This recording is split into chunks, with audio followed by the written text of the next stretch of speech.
One of the first looks for the post-landscape format for Photon Hypernova is here.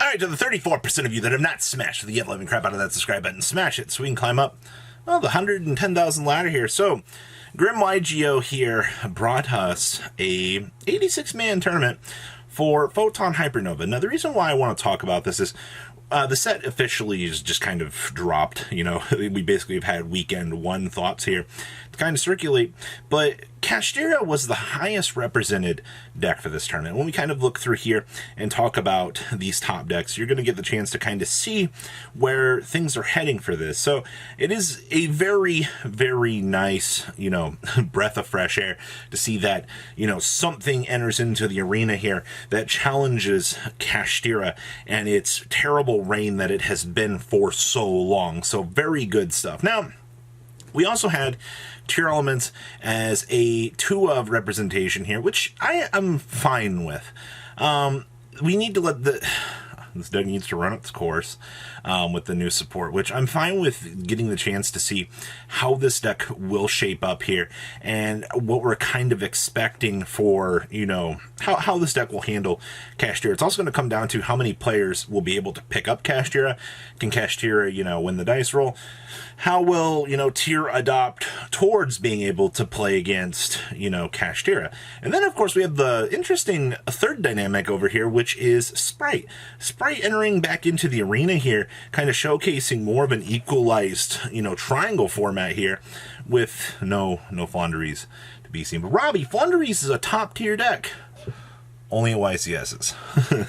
And then we also had one Libromancer Conclusion. This deck has kind of become like, I don't know, people love their combo-esque decks, all right, and you're going to see more of this, you know, kind of take off, I would say, as time kind of goes on here. So, very, very interesting top 8 breakdown. All right, let's pass on over for those deck lists. Winning the event here was none other than Tearlaments. Well, even with 2 Tearlaments in the top cut, this deck still found its way to shred through the competition here and do relatively well. Now, we're only playing 2 of the new Tearlaments Big Boss Monster.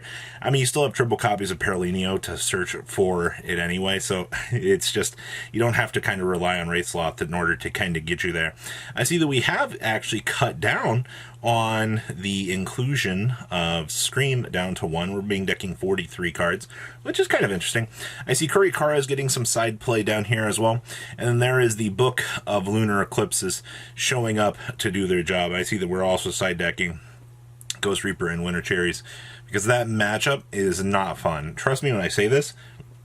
The mirror now gets one step more toxic, especially now that Tearlaments Kashtira actually exists. So seeing some cards to kind of detour the power scaling of that is very, very nice. Next up here, we're going to have second place.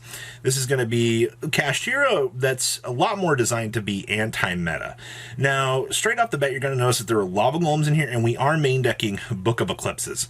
So this deck has had to go down such an anti-meta rabbit hole to even be able to kind of keep up with the meta. That is actually insane. I also see here that we are main decking 1 Necro Valley here as well. Interesting. And then, of course, Dimension Shifter, all the standard like hand traps that you've all kind of come to know and love. And then we are side decking the Nightmare Corruptor Ibli package. That way you can just hand it on over to your opponent. If your opponent isn't prepared for that combo, or they don't know about it, you essentially get a free win at the end of the day. It's really nice to see, and it really is a pain in the butt for decks like Tier to kind of have to be able to answer that. But this deck is definitely geared up for handling, you know, the craziness that is the Tearlaments board. Next up here is Sprite. Okay, so I see that we are on double Baldrake. Okay, so 2 Baldrake, 2 Duraswarm, triple Magna Hut. We're still having to rely on the Bysteel package to kind of keep up. I mean, once again, you kind of have to play for like both extremes of the format. It's just the unfortunate downside of things. I see that we are also playing the Trap card here, and then we are citing triple copies of the Gravekeeper's Inscription. Yeah, you have to understand that you have to draw that card in order to maximize its value for sure.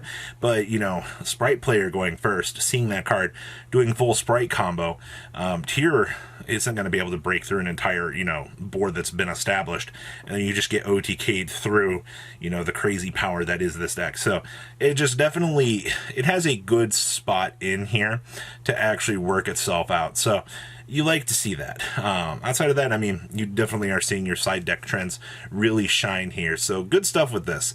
Next up here, we have, oh boy, this is a little bit different of a Sprite take here. We're main decking triple tasking.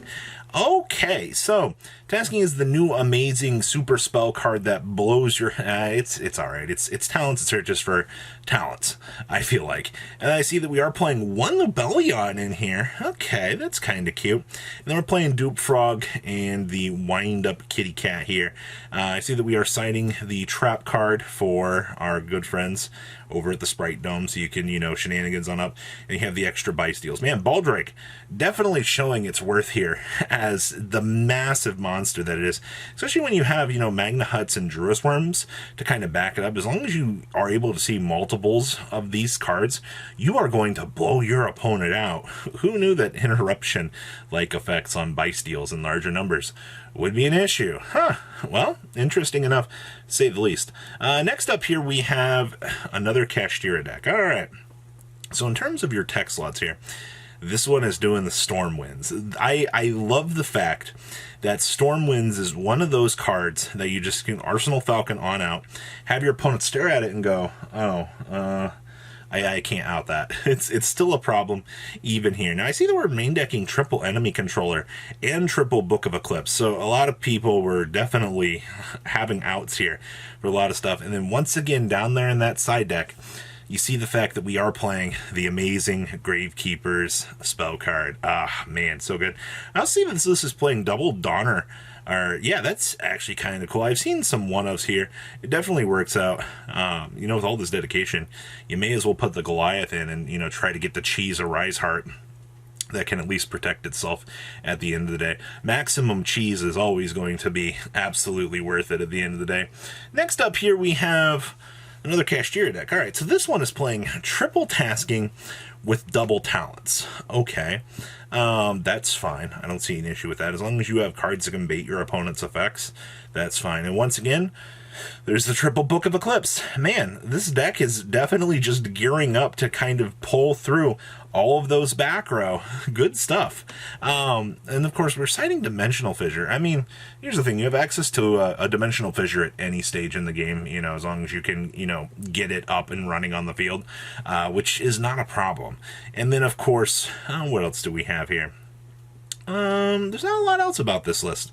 I would say this is a little bit more standard. It's, if you've noticed, it's been like double Scareclaw, and basically like the one tier element sponsor just is like the free little extender at the end of the day. A lot of these extra decks feel very, very standardized as well at the end of the day. I also like the fact that Ghost Mourner can make the Baron in this build, so that's kind of cute. Next up here, we have our other tier elements deck. So this one is playing 43 cards. We've optimized to play double Scream, which is fine. I see that we are also bringing to the table the triple tasking and the double talents again. I don't know. So here's an actual interesting thought here. Do you focus on one talents with 3 tasking, or do you just go with 3 tasking or 3 thrusting with 2 copies of talents? I guess it depends on how you want to try to optimize the deck and so forth, but I think that answer is kind of interesting at the end of the day, just in terms of ratios. I also see that we are playing the 1 Heartbeat down there as well. Honestly, for the way that this deck is structured, this thing is a monster. Also 3 Magna Hut and just 1 Baldrake. That's what looks like all you need right now in order to kind of capitalize and play your format. So good stuff at the end of the day. You like to see it. And then last list we have here is our Minkanko Libromancer. Holy anti-meta. We have Sphere Modes and Lava Golems built into the main deck here to basically take away everything that the opponent tries to do at this point, which is kind of cool. Of course, you know, your Minkanko package is going to get you some free OTK machines if you really need to. Outside of that, I mean, it's just kind of ritual toolboxing at the end of the day to set up, you know, the Order Hime and kind of, you know, win the game through that. So overall, I think the breakdown for this event is pretty good. I like the results I'm seeing here, and I'm very happy to just I'm very impressed with how things are going. So what do you guys think? Please leave a comment down below, tell me what you guys think, and I'll see your beautiful faces back here later today, guys. Peace. Patrons, thank you.